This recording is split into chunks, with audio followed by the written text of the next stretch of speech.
Musibah meninggalnya seorang anak laki-laki di tempat wisata Taman Herbal Insani itu seperti apa sih, Pak? Baik, terima kasih rekan-rekan media bahwa di kejadian itu terjadi sekira hari Jumat kemarin sebelum sholat Jumat pukul 11.30 WIB.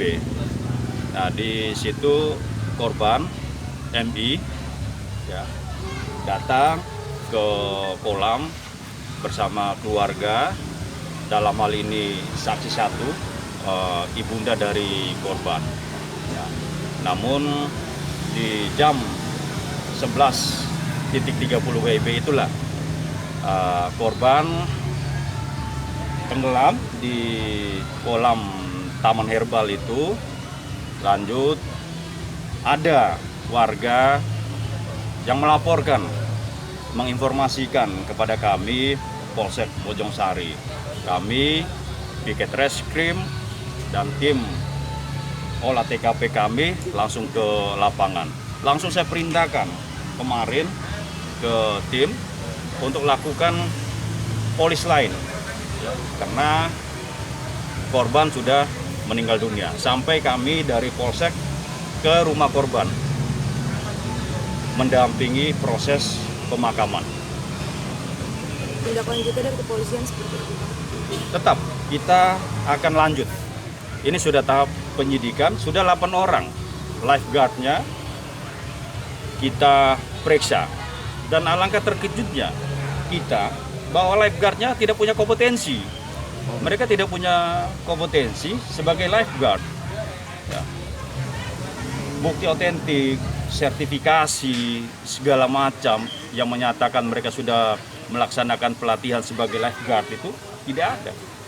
Saya pada saat menjabat pertama kali di Bojongsari ini 2 hari setelah saya dilantik, saya sudah ingatkan para pengelola tempat wisata seperti itu supaya lifeguardnya itu dilakukan pelatihan agar mempunyai kompetensi.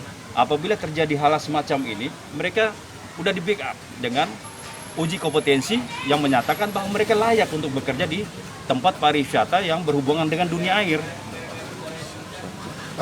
Insiden ini Pak, apa sudah ada yang bisa dibilang ditetapkan sebagai tersangka gitu? Oh, sementara belum, kita masih lakukan pemeriksaan. Ada 8, nanti besok ada 3. Yang 8 itu lifeguardnya, besok 3 karyawannya. Ya. Saya tidak akan mundur. Saya siapapun di belakang mereka, ya, saya akan gas terus. Ya, ingat, saya akan gas terus. Pimpinan saya adalah Kapolres dan Kapolda. Saya ulangi, pimpinan saya adalah Kapolres dan Kapolda. Saya akan tunduk sama Kapolres dan Kapolda. Lain-lain enggak. Saya akan tindak tegas. Saya udah perintahkan ke penyidik saya, sama-sama dengan teman-teman media, kita kawal bersama masalah ini. Nggak ada keraguan di hati saya, ya. Saya ulangi, tidak ada keraguan di hati saya untuk melakukan penindakan, karena ini menyangkut nyawa manusia. Saya akan tindak. Apalagi ini ancaman hukumannya 5 tahun, ya. Berarti ini ada unsur kelalaian ya Bang dari Iya, kedua belah pihak ya Bang? betul. Ini ada unsur kelalaian. Sementara kita tetapkan dengan pasal 359 karena kelalaian yang ancaman hukumannya sampai 5 tahun kurungan. Pak Kapolsek, tadi kan kita tinjau ke lapangan langsung ya. Ya. Di situ kelihatan jelas ada polis lain. Itu polis lain kapan dipasang Pak ya? Kemarin yang seperti saya sampaikan tadi, setelah kejadian, laporan dari masyarakat, langsung kita turun ke lapangan, langsung saya perintahkan supaya dilakukan polis lain. Sampai saat ini, saya tidak akan membuka, ya, sampai selesai proses penyidikan dari penyidik saya. Oke. Saya percaya penuh kepada penyidik saya. Faktanya Pak, tadi di lapangan itu meskipun ada polis lain, mereka masih menerima kunjungan dari para pengunjung Pak. Masih ramai tadi Pak, ada ribuan itu Pak. Ya betul, makanya tadi langsung saya bubarkan. Ya, berani bandel, saya akan tidak tegas. Ya, demi ya tegaknya hukum di wilayah Bojongsari dan Sawangan. Langsung tadi saya bubarkan. Rekan-rekan bisa lihat sendiri, ada tim serse kita, ada tim patroli kita, ada tim intel kita, langsung turun ke lapangan. Pak Kapolsek, tadi dengan adanya di situ polis lain tetap ada pengunjung, itu bisa kita katakan nggak itu apa pelanggaran Pak? Ya jelas pelanggaran. Polis lain itu adalah ya dipasang oleh kami dari Polsek. Kami ini adalah lambang penegakan hukum yang ada di wilayah wilayah Bojongsari dan Sawangan. Kalau seperti itu jelas pelanggaran. Kita tindak. Baik, Pak. Pak, apakah tindakan tegas seperti itu hanya di satu kolam renang saja atau di kolam renang lain? Itu akan berlaku di seluruh kolam renang atau di seluruh tempat wisata air lainnya. Makanya ke depan ya saya minta kepada pengelola wisata air ya supaya lifeguardnya diberikan pelatihan untuk mempunyai kompetensi di bidang itu. Kita dari Polsek siap memberikan fasilitas atau mendatangkan pelatih-pelatih.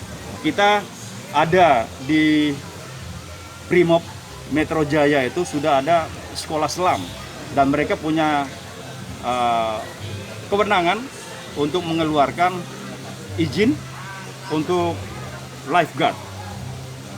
Pak, terkait penegasan aja korban ini berarti tewas di lokasi atau sempat mendapat tindakan medis dulu sih Pak? Sempat mendapat tindakan medis di rumah sakit daerah Parung. Berarti meninggal dunianya ini bukan di lokasi kejadian tapi di rumah sakit Pak? Ya, di rumah sakit Parung. Rumah sakit Parung. Sama untuk penutupannya sendiri akan berlangsung sampai kapan sih Pak? Sampai proses penyidikan, sampai ada tersangka yang kita akan umumkan lebih lanjut kepada teman-teman media. Pak Kapolsek, dari tim Bapak sendiri setelah peristiwa ini apakah sudah turun ke lapangan untuk adakan investigasi terkait tempat Pak? Sudah Pak ya? Sudah. Layak apa tidak Pak kira-kira Pak? Nanti untuk membicarakan layak tahun itu kita membutuhkan ada tim ahli juga. Kita akan koordinasi dengan tim ahli, dengan dinas terkait juga. Ya. Oke, Pak Kapolsek, dari Bapak sendiri bisa kita minta keterangan nggak? Apakah itu Herbal Insani, Taman Herbal Insani mempunyai izin Pak? Sementara nanti kita akan panggil dinas terkait karena di situ ada dari dinas pariwisata yang membidangi itu. Nanti kita akan konfirmasi dengan dinas terkait tersebut apakah ada izin seperti yang mereka sampaikan itu. Kita akan panggil satu-satu. Ya. Oke. Kita akan proses melihat proses dari pembuatan surat perjanjian atau surat pernyataan tersebut. Apakah cacat hukum atau ada pemaksaan ke pihak korban. Kami akan pelajari dan dalami itu. Oke. Makasih Pak Kapolsek. Terkait dengan surat pernyataan yang memang dibuat itu komentarnya seperti apa? Ya menurut saya nggak ada salahnya surat pernyataan ini. Tapi masalahnya ketika kemudian pihak Wahana Herbal Insani itu mengapa membuat surat pernyataan ini ikut bertanda tangan. Disinilah sebenarnya kerja polisi untuk menyidik itu. Di mana adakah di sini unsur kelalaiannya itu. Ya, lalu kemudian kalau dilihat dari sisi hukumnya, apakah itu menjadi kemudian cacat hukum? Seperti yang saya bilang tadi, nggak ada, karena itu hanya surat pernyataan. Oke. Saya tekankan lagi, kenapa kemudian pihak Herbal Insani ikut-ikut bertanda tangan di situ? Ada apa sebenarnya? Disinilah mungkin tanda kutip kesalahan Herbal Insani yang perlu disidik oleh pihak polisi tentang unsur kelalaiannya. Ya, kemudian yang terakhir terkait dengan masalah bahwa Herbal Insani ini masih membuka dengan adanya polis lain, itu komentarnya seperti apa? Waduh, salah besar itu pihak Herbal Insani. Berani dia membuka polis lain. Polis lain itu bisa dibuka setelah dari penyidik menyatakan penyelidikan dan penyidikannya selesai, dibuka itu. Kalau sekarang dia berani, wah sudah terlalu berani banget dia. Perlu juga dilihat orang di belakangnya siapa ini gitu kan. Iya, artinya ketika itu mereka masih menerima kunjungan dari pihak pengunjung ini, ya kan, artinya kan dengan adanya itu apakah menyalahi secara pidananya Bang? salah dia membuka itu salah, dia berani membuka polis lain itu udah salah dia. Ya, artinya tanpa membuka ini kan artinya dia menerima Iya. kunjungan dari pengunjung gitu loh. Ya salah, berarti dia nggak menghiraukan polis lain polisi itu. Terus kan itu tanda larangan masuk. Nah, nanti polisi lagi tuh yang menyelidikin masalah itunya, masalah dia membuka itu. Oke. Makasih, Bang. Iya.